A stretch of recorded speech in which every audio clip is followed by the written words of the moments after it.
Yo, what's going on, YouTube? And welcome to Goal Line Hockey. It's Kevin Forte and the Winnipeg Jets. We've been talking about this for a while now. You could see it written on the ceiling, really for the last 2 years, that the window would be closing. And this is the summer that the window is closing for the Jets, as it looks like a lot of change is about to come into the peg. So done in Winnipeg. Dubois, Scheifele, and Hellebuck have zero interest in signing in Winnipeg. All will be likely traded this offseason.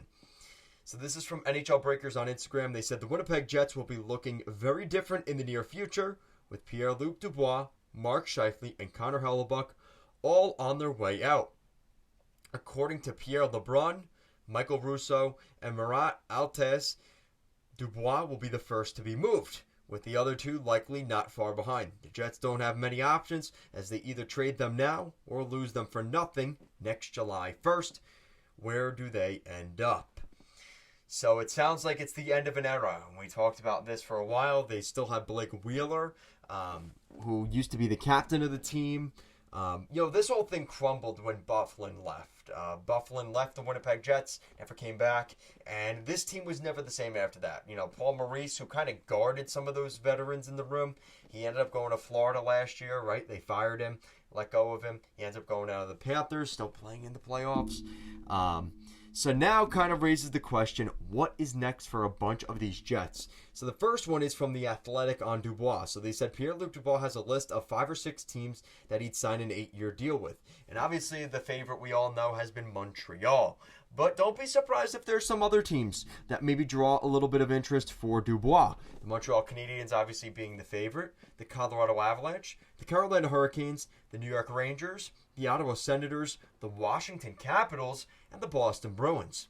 Now, I think for a variety of reasons, whether it's culture, 1-year fit in terms of the window of the team, and just overall having the assets, there's a very good argument to be made for all of these teams. Now, the obvious ones in Ottawa and Montreal are obviously geographically. He's from that Quebec, Montreal area, so it's no surprise he'd be cheering on his hometown team and wanting to play in the Habs colors. That's the obvious favorite, but I think the Habs kind of have the idea that if he hits the UFA market, he's going to end up going to Montreal. So why are we going to pay a premium for him in a trade if he's going to end up coming to us in free agency?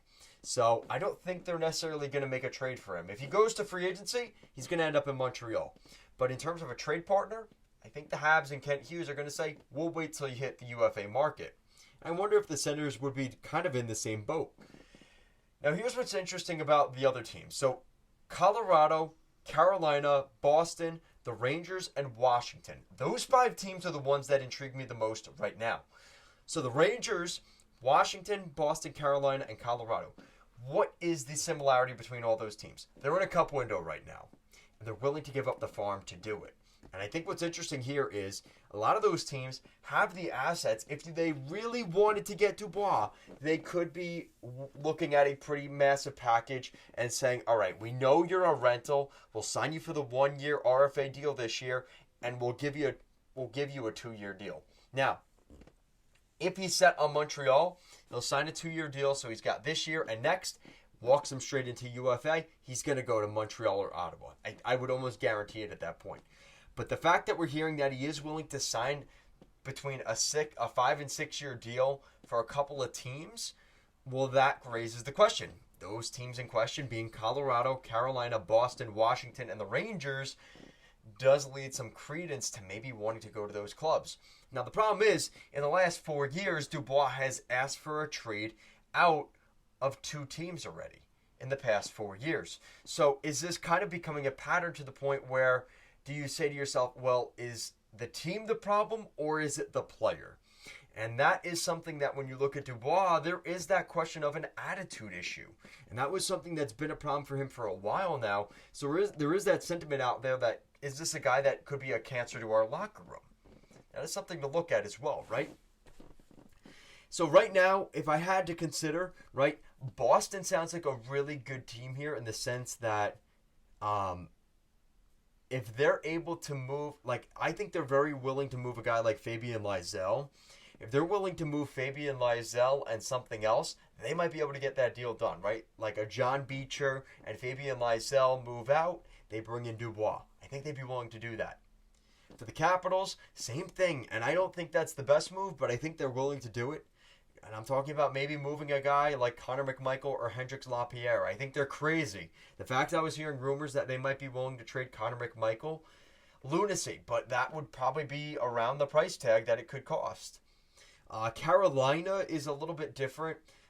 Theirs could be more of a Marty Necas or a Jack Drury trade in order to bring in Dubois. And the Rangers are the obvious one, right? Because you're looking at Lafreniere, Kakko, maybe a Braden Schneider or one of the other young defensemen, Robertson.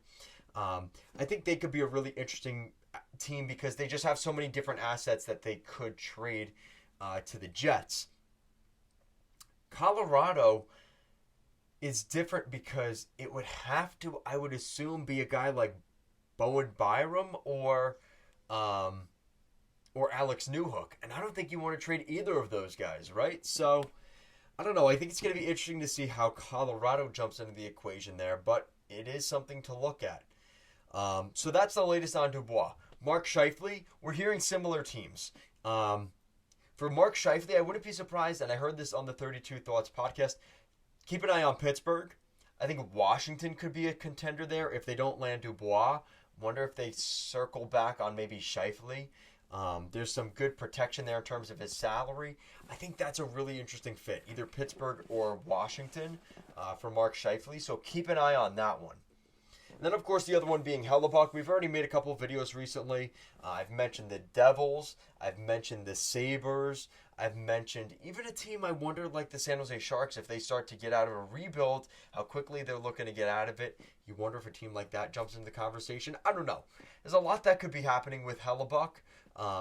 But I think these three core players are going to definitely be on the top of a lot of teams' radars going into the draft. Potentially guys they would be willing to trade for. So let me know what you guys think down below. What do you guys think the Winnipeg Jets could do here?